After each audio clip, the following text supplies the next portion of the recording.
क्या आप जानते हैं कि दुनिया में असली पथिक यानी यात्री कौन है? जब राजा भोज ने खुद को यात्री बताया तो एक बुढ़िया ने उन्हें ऐसा जवाब दिया कि उनका सारा अहंकार पल भर में चूर चूर हो गया। क्या था वो जवाब? चलिए सुनते हैं आज की इस अद्भुत कहानी में। एक समय की बात है कि राजा भोज और माघ पंडित सैर करने गए। लौटते समय वे रास्ता भूल गए। तब दोनों विचार करने लगे, रास्ता भूल गए, अब किससे पूछे।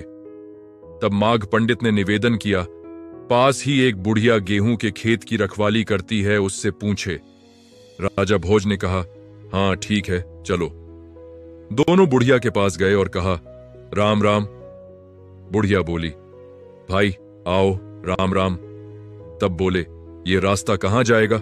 बुढ़िया ने उत्तर दिया, ये रास्ता तो यहीं रहेगा, इसके ऊपर चलने वाले ही जाएंगे। भाई तुम कौन हो? राजा भोज बोला, बहन हम तो पथिक हैं। बुढ़िया बोली, पथिक तो दो हैं, एक तो सूरज, दूसरा चंद्रमा। तुम कौन से पथिक हो भाई, सच बताओ, तुम कौन हो? माघ पंडित बोला, बहन हम तो पाहुने हैं। पाहुने दो हैं, एक तो धन, दूसरा यौवन। भाई सच बोलो, तुम कौन हो? भोज बोला, हम तो राजा हैं। बुढ़िया बोली, राजा दो हैं, एक इंद्र, दूसरा यमराज। तुम कौन से राजा हो? माघ बोला, बहन हम तो क्षमतावान हैं। बुढ़िया बोली, क्षमतावान दो है, एक पृथ्वी और दूसरी स्त्री। भाई तुम कौन हो? हम तो साधु हैं। राजा भोज कहने लगा।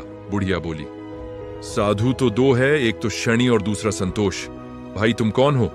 दोनों बोले, बहन हम तो परदेसी हैं।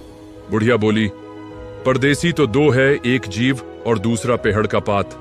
भाई तुम कौन हो? माघ पंडित बोला, हम तो गरीब हैं। बुढ़िया बोली, गरीब तो दो है, एक तो बकरी का जाया बकरा और दूसरी लड़की। माघ पंडित बोला, बहन हम तो चतुर हैं। चतुर तो दो है, एक अन्न और दूसरा पानी। तुम कौन हो, सच बताओ। इस पर दोनों बोले, हम कुछ भी नहीं जानते, जानकार तो तुम हो। तब बुढ़िया बोली, तुम राजा भोज हो और ये पंडित माघ हैं, जाओ यही उज्जैन का रास्ता है। अगर आपको यह कहानी पसंद आई हो, ऐसी ही रोचक, ज्ञानवर्धक और नैतिक कहानियां रोज सुनने के लिए हमारे चैनल को अब भी सब्सक्राइब करें, ताकि हर नई कहानी सबसे पहले आप तक पहुंचे।